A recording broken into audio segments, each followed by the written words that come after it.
Ah, the classic drama of message seen, never replied. There you are, all excited, sending a good morning that's basically an emotional SOS, while on the other side you get the deafening silence of indifference. Not even a decent ghosting no. They'd rather brush you off like some spam notification. And you? You turn into a soap opera writer. Maybe she's busy, maybe she fell asleep, maybe her phone blew up in her hands, poor thing. Wake up, fallen angel. This isn't just some passing disregard, it's high-definition disinterest. You're not a priority. You're that grocery item people only remember when they run out. You've become emotional furniture, only noticed when there's nobody else around to handle her whining, or when she needs someone to fill her lonely hours. And the saddest part? It's not even her doing that. It's you letting her. You, with that needy little soul, accepting emotional crumbs like they're a 5-course meal. Getting your hopes up every time she sends a "Hey stranger" once in a solar eclipse, thinking it's a sign of eternal love.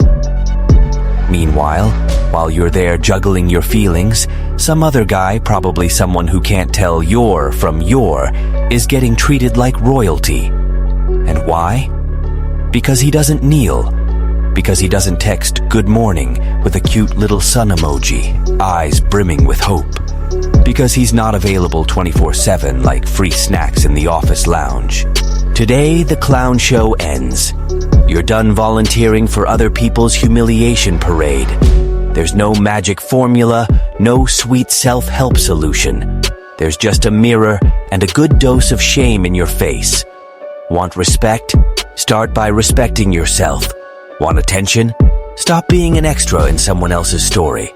Oh, and before you think about consuming all this content without giving something back, hit the like button, subscribe, and drop a comment. It's not for me, it's for the almighty algorithm that decides if this slap in the face will reach more lost souls like you. Ready? Then let's go. No sugarcoating. No drama.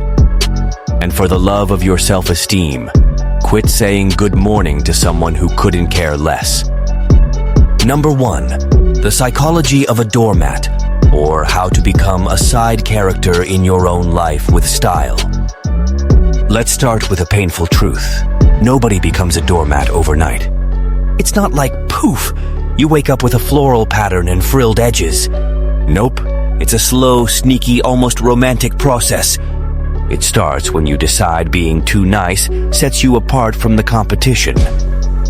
That giving without expecting anything in return is a virtue, when, honestly, it's just the first step of gourmet-level self-abandonment. You start believing love is some weird endurance test, that whoever sacrifices themselves the most wins, that if you prove how much you care, the Boyfriend of the Year award will suddenly fall into your lap. Surprise, it won't. Real love isn't swayed by constant compliments or 24/7 availability. That only works if someone wants an emotional servant, not an actual partner. And guess what happens when you erase yourself? She senses it. Doesn't even have to think about it. It's instinctual. This one's already in my pocket, she thinks. And boom, the game of let's see how far he'll crawl begins. And you, obviously, play along like it's the championship match. First you accept crumbs, then you thank her for them. At the height of absurdity, you start thinking it's perfectly fine to survive off emotional leftovers, that it's normal to receive a half-hearted "hey" after days of silence, that it's love when she only hits you up when she's bored or lonely. Spoiler, it's not love, it's convenience. And guess who's the accessory? This is the critical point in the psychology of a doormat. The moment you believe respect is a luxury, not a right. When just being in someone's orbit replaces your dignity. When you bend so much to please them, you forget who you were before. And nope, this isn't about her. It never was. It's about you. About how much you allow, you accept, and cling to the idea of being wanted, even at the cost of your own essence. You lose yourself trying to be what she wants, when what you should be is who you need to be. The saddest part of it all? The more you try to stand out for her, the more invisible you become to yourself. Let's keep going because there's still plenty of dust to shake out of this doormat. Number 2. The crumbs you accept without even realizing. The emotional buffet for VIP guests. Spoiler, you're not on the list. You know you've hit emotional rock bottom when you start calling attention what's really just disguised indifference. That ice-cold reply hours later? You tell yourself, at least she answered. That seen but not replied, followed by a story of her partying with someone else. You justify it with maybe she's busy. Sure, super busy living her best life with anyone who isn't you. And here's the most pathetic part. You start accepting it all like it's normal. Worse, like it's the best you can get. Because this game ended a long time ago, but you insist on staying in dribbling solo and scoring own goals like it's a twisted talent show. Let's be crystal clear. She doesn't hit you up because she's suddenly thinking of you sweetly. She does it when her actual plans fall through. When the guy she really wants ghosts her. When boredom or loneliness strikes, or simply because she knows you'll respond. Because you always respond. You're always there, loyal as an emotionally domesticated puppy. These random messages out of nowhere, they're not about missing you. They're bait.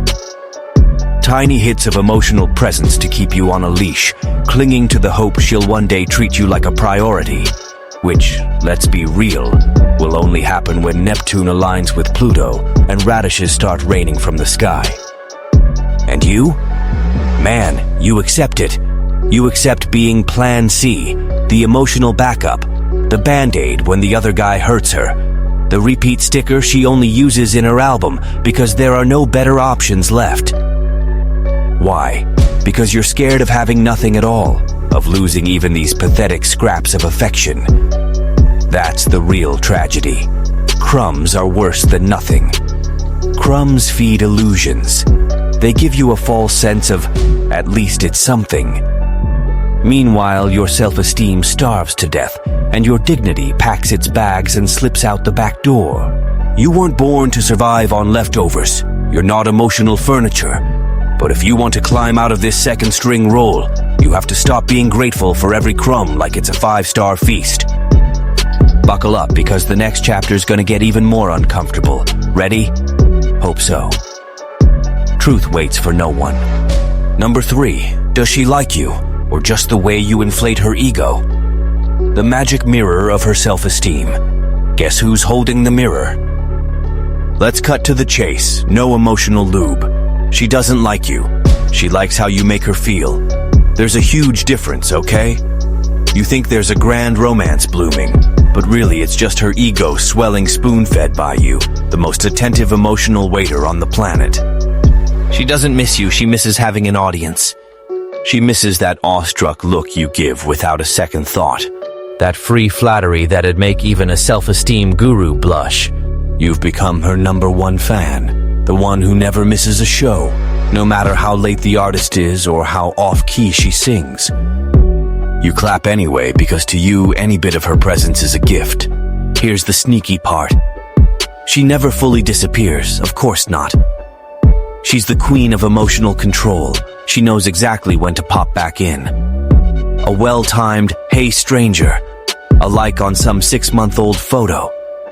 A reaction to your story, just enough to rekindle your hope. You eternal, hopeless romantic. But don't get it twisted. That's not missing you. It's maintaining her territory. It's, let me just remind him he's still on my roster so he doesn't escape. And you respond with that dopey grin, thinking this is the triumphant return of true love. It's not. It's just her ego, hungry again. Returning for a refill. You're not her boyfriend, buddy. You're a portable emotional mirror, a mobile self-esteem charger, a devoted fan at a performance that was never about you in the first place. And here's the bombshell. Maybe she never liked you at all. She liked how adored she felt. And you, of course, made for the perfect worshiper. If you want to break free from this prison, you're gonna have to knock that pedestal down. Because as long as she's the goddess and you're the worshiper, there's only ever going to be one happy ending. She's happy, you're shattered.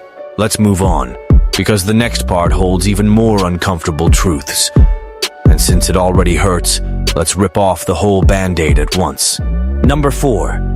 The addiction to trying to be the ideal guy. Congrats, you've become a deluxe, customizable personality, no warranty included. Look at you, trying to be Mr. Perfect, a true master of emotional adaptation. The ultimate romantic chameleon. She wants you sweet and poetic. Boom, you're quoting corny Pinterest love lines. She likes the reserved type? You become a silent monk on WhatsApp? All for what? Hoping that one day, by some miracle or stroke of pity, she'll say, "Wow, how could I have been so blind?" Spoiler, not gonna happen. Because the problem isn't that you're too nice. The problem is that you think you have to become someone else just to be noticed. You shrink yourself, mute yourself, twist yourself into knots to fit into a space that was never shaped for you. A cramped little corner, uncomfortable and honestly, pretty mediocre. But hey, when you're desperate, any corner seems like a palace. You're in this sick spiral of trying to please her 24/7, all to keep this illusion alive.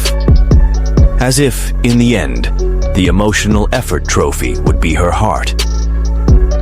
What do you actually get?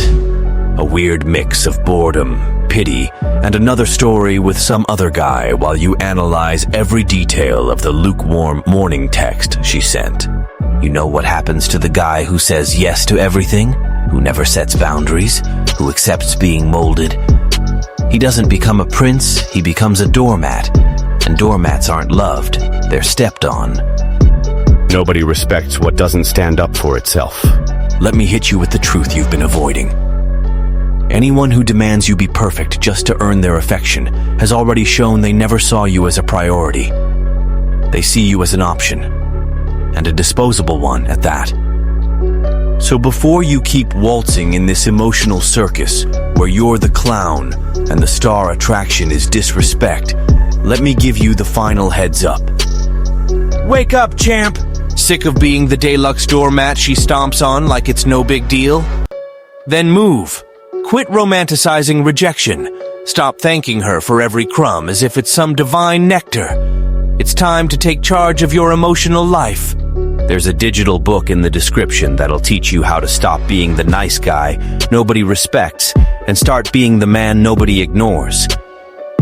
It's not about becoming a jerk. It's about becoming a man with presence, boundaries, and backbone.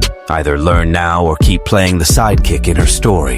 The choice, as always, is yours. But fair warning, the world doesn't applaud those who crawl.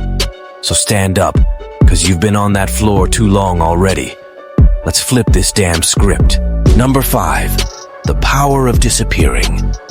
When the doormat exits the scene and the floor gets cold, you've reached that magical point in your downward emotional spiral where continuing to try isn't dedication anymore.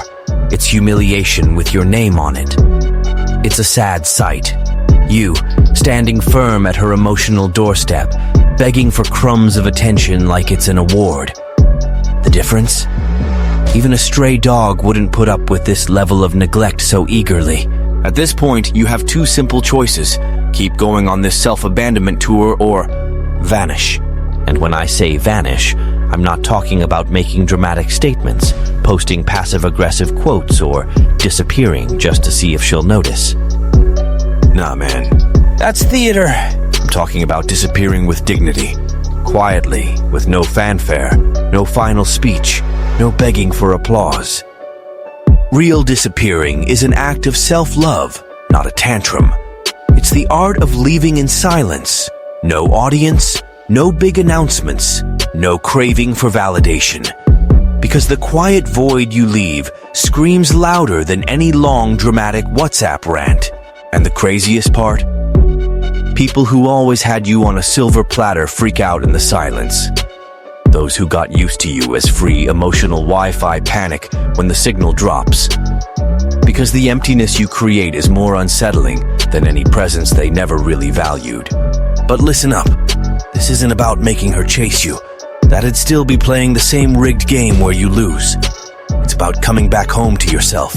It's about leaving the beggar's lane behind and retrieving everything you lost along the way. Your sanity, your dignity, your peace.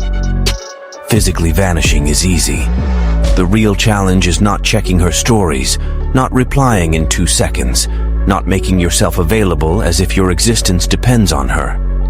That emotional disappearance is where the real power lies. The power to be missed without having to beg. The power to show that it's over without even saying it. She doesn't need to hear that you're done. She needs to feel that the ground beneath her just went missing. And when she realizes the doormat left the stage, she'll understand what it meant to have you around. Too late. Maybe. But that's not your problem anymore. You don't have to slam the door. Just stop leaving it open. And guess what? When you do that, you lose nobody. You finally find yourself. Now hang on. We've still got more road to cover before this slap in the face becomes a lesson. Let's keep going. Number 6. She was never yours. Yet you insisted anyway. Congrats, you dated yourself like a pro. Time for the truth you pretended not to see, even when it was screaming right in your face. She was never yours. Never. Not even that day she called you special, the throwaway word that keeps suckers on standby. Or the time she said she loved talking to you. Translation: you're great. For me to vent about other guys. Or when she seemed to be into you. Seemed, because a little temporary attention is not the same as love. It's disguised boredom. Sure, maybe she did enjoy your company, your predictability, your amazing ability to be available on command. But liking the idea of someone is not the same as choosing them. And in your emotional desperation, you confused occasional presence with budding relationship. You went in head first, full of good intentions, making plans for 2. You built this whole castle out of hope, thinking your dedication alone could make her fall for you. Meanwhile, she was halfway out the door, checking out other dudes, liking their pics, and giving you replies so devoid of emotion they made Monday mornings look exciting. What's worse is, she showed you the reality.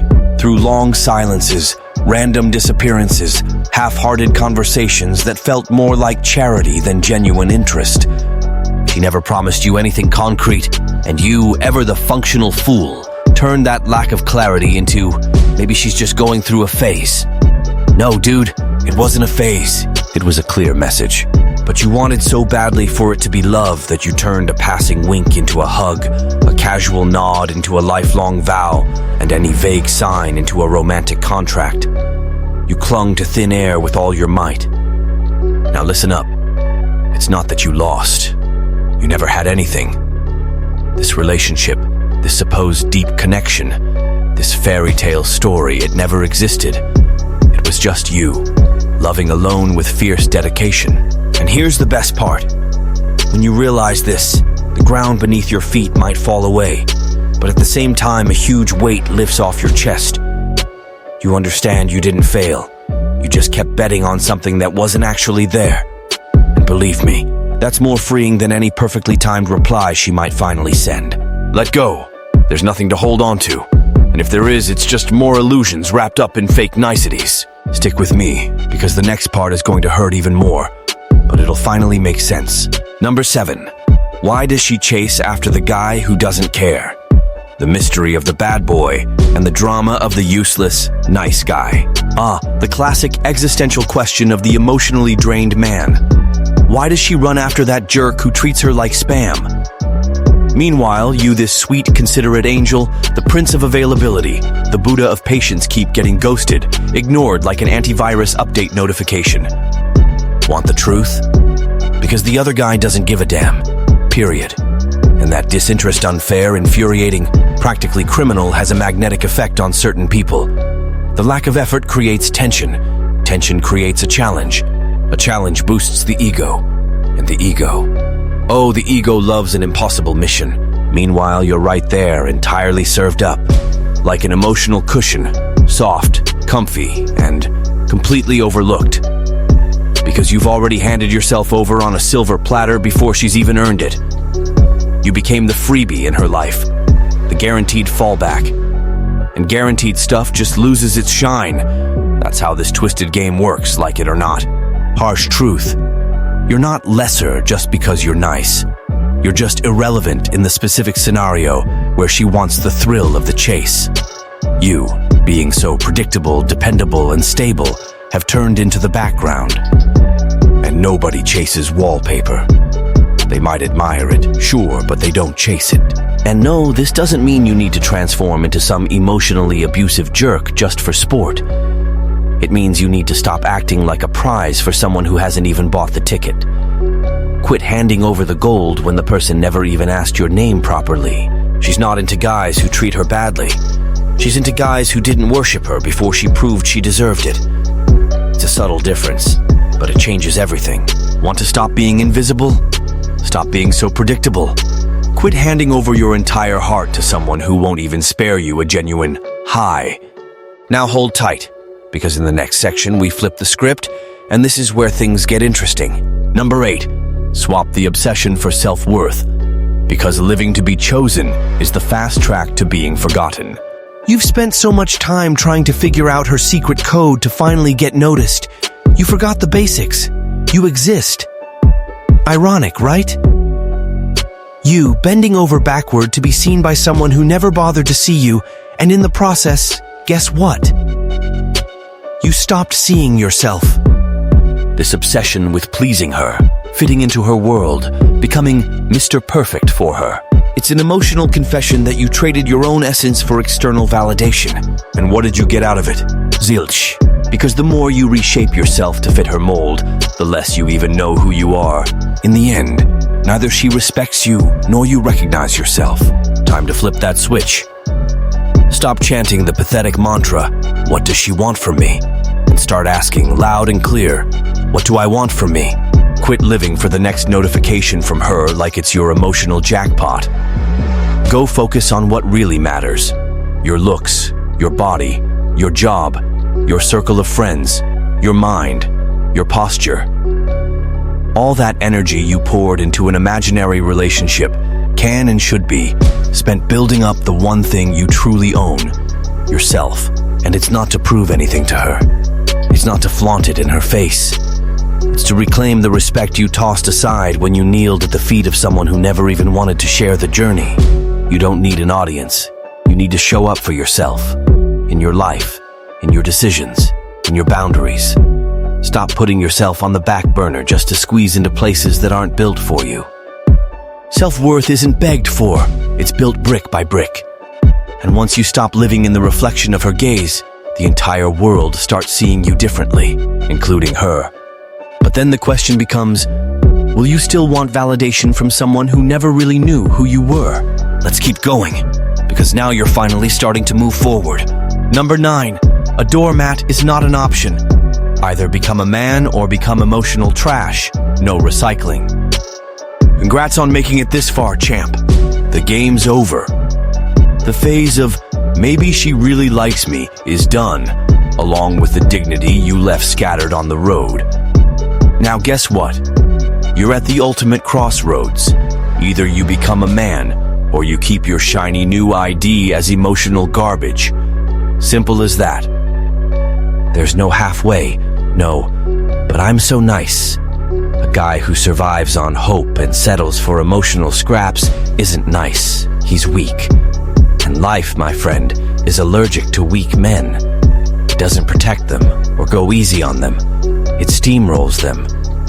You know this, because people are steamrolling you right now, heels digging in, without even glancing back. You were born to be a pillar, not a doormat. But as long as you keep selling yourself cheap, nobody's gonna treat you like you're priceless. Nobody pays top dollar for something handed out for free with no standards. Being a real man isn't about being rude. It's about being straightforward, knowing what you accept and what you don't, and having the guts to walk away from a table where nothing's being served but disrespect. It's about respecting yourself so much that any environment lacking reciprocity becomes off limits. Listen up. Being a doormat isn't some curse. It's a subconscious choice by someone who believes they can't do better. And every time you lie down, someone's gonna step on you. The worst part? You'll start thinking that's where you belong, that being stepped on is normal, that being ignored is part of love. It's not. It's an addiction, and addictions destroy. Still feel something for her? Fine. Emotions are human. But what's not human is being so emotionally clueless that you keep settling for the bare minimum just to keep the contact alive. Self-love comes first. Always. Otherwise, every other kind of love will turn into a chain. So choose right now. Either get up and claim your spot as a priority, or keep letting yourself be the fancy doormat she walks all over. And if you've made it this far, congrats. It means some part of you is sick of crawling, sick of giving everything to someone who gives nothing back, sick of calling love what's really just emotional dependency. With every crumb you refuse, you take a step closer to respect. Every silence you create is a slap in the face of humiliation. And every time you say enough, you inch closer to freedom. You don't have to become stone. You just have to stop being a doormat. Now tell me, what was the last crumb you accepted and tried to call it love? Have the guts to remember? Then drop it in the comments. Not for me. Do it for yourself. And if this content hits you like a truck, subscribe to the channel, give it a like, and share it with that friend who still thinks she'll come around someday. Wake him up. The revolution starts with the first slap. And that's exactly what you just got.